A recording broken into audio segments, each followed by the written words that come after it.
Hello, નમસ્તે, જય Shri Krishna, welcome to Hina Tales. આજના પુસ્તક વિશે વાત કરતાં પહેલાં એ પુસ્તકનું નામ કહેતા પહેલાં હું એમાંનું એક વાક્ય કહેવા માંગુ છું, જે એવી રીતે છે કે પટ્ટા વગર રહેવા માટે પટ્ટો ત્યાગવો જરૂરી નથી. તું એ વાત સમજી લે છે.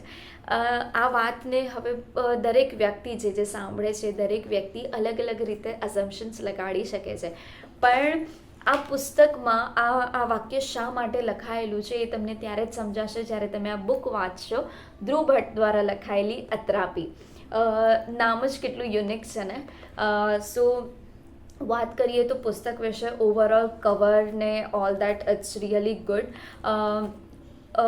પુસ્તક તમને 150 થી 200 રૂપિયાની અંદર તમને ઓનલાઈન મળી શકે છે. ઓફલાઈન પણ તમે ચેક કરી શકો છો.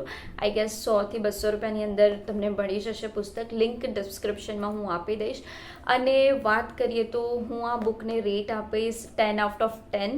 બિકોઝ વાય ઇટ્સ બિકોઝ કે આ પહેલી પુસ્તક મારી ગુજરાતી એવી છે જે લવ સ્ટોરીના અલાવા કંઈક લખાયેલું છે. કંઈક અલગ કોન્સેપ્ટ છે, બહુ યુનિક કોન્સેપ્ટ છે. આનો કોન્સેપ્ટ જ્યારે પહેલાં 2 પેજમાં જ તમે આ બુક પર એમ થઈ જશો જસ્ટ વાવ. તમારા રિએક્શન એવી રીતે હશે, કારણ કે જ્યારે તમે એ પુસ્તકનું કોન્સેપ્ટ જ જાણશો ને ત્યારે. તો હું 10 આઉટ ઓફ 10 રેટ આપીશ આ બુકને. અને સ્ટોરી વિશે વાત કરતાં પહેલાં હું તમને એટલું કહી દઈશ કે એક સજેશન આપીશ કે તમે આ પુસ્તક વાંચ્યા પહેલાં યા વાંચ્યા બાદ તમે હરિભરવાડનું એક ભજન છે કે કર્મનો સંગાથી રાણા મારું કોઈ નથી, એ સાંભળી લેજો તો તમે આ બુક સાથે વધારે કનેક્ટ કરી શકશો. સ્ટોરી વિશે વાત કરીએ તો 2 મેઇન કેરેક્ટર છે, એક છે સારમે અને એક છે કોલેક. મને સૌથી વધારે આ પુસ્તક વિશે એ ગમે છે કે માનવ જાતને સમજાવતી દરેક વસ્તુ એણે શાનના ભાષામાં કહી છે. શાન એટલે કે આપણે સાદી ભાષામાં એને કૂતરો કહી શકીએ છીએ. તો કૂતરાના દ્વારા આપણને આ વાત સમજાવવામાં આવી છે, એટલે મને આ પુસ્તક બહુ જ ગમ્યું છે. તો કોલેક ભણેલો ગણેલો વ્યક્તિ છે, જ્ઞાની પુરુષ છે, કંઈક લાઈફમાં એક સારી પોઝિશન પર છે, શિષ્ટતા ફોલો કરે છે. અને બીજી બાજુ છે સારમે, જે ગણેલો છે, ભણેલો નથી, અભણ છે બેઝિકલી.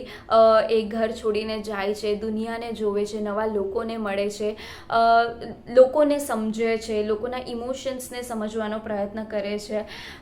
એના મનમાં ઘણા પ્રશ્નો છે, એને ઘણી ચંચળતા છે, એનામાં ઘણું સમજવાનો પ્રયત્ન કરે છે. લાઈફને ક્યાંય બંધાતો નથી, કોઈની સાથે એને બંધાવ નથી, અને ઘણું બધું છે જે આપણને એવું લાગે કે આપણે ડે ટુ ડે લાઈફમાં અપ્લાય કરવું જોઈએ. ક્યારેક જ્યારે આપણને એવું ફીલ થાય ને કે શા માટે આપણે સંબંધોમાં બંધાયેલા છીએ, શા માટે આપણને આમ લોકો વચ્ચે રહીએ છીએ, ત્યારે આપણને એવું લાગે કે આપણે સારમે છે. અને ક્યારેક એવું લાગે કે ના, જીવનમાં શિષ્ટતા હોવી જોઈએ, ભણવું જરૂરી છે, કોઈ ધ્યેય હોવો જરૂરી છે. ત્યારે આપણને એમ લાગે કે આપણે કોલેક જેવા છીએ. પણ બંનેની લાઈફ જર્ની અલગ છે, કર્મ અલગ છે, મતલબ વિચારો અલગ છે, બધું જ દ્રષ્ટિકોણ અલગ છે, ટોટલી અલગ છે. અને ખબર નથી પડતી કે કોણ સાચું છે અને કોણ ખોટું છે. અને ક્યારેક એવું લાગે કે બંનેની રીતે સાચા છે. તો આ હતી અત્રાપી વિશે વાત. તો ઘણું બધું છે. I will just advise one thing કે આ બુક છે ને 196 પેજીસની બુક છે. તમે 2 દિવસમાં યા 1 દિવસમાં ખતમ કરી શકો છો, પણ આ બુકને જીવનમાં ઉતારવું ખૂબ જરૂરી છે. કારણ કે જીવનમાં ઉતારવા માટે 1 યા 2 દિવસ નહીં, કદાચ મહિનાઓ, વર્ષો પણ લાગી શકે છે.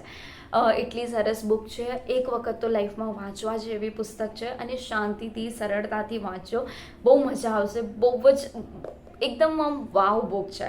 તો મળીએ આવતા ગુરુવારે એક નવી બુક સાથે, એક નવા બુક રિવ્યૂમાં.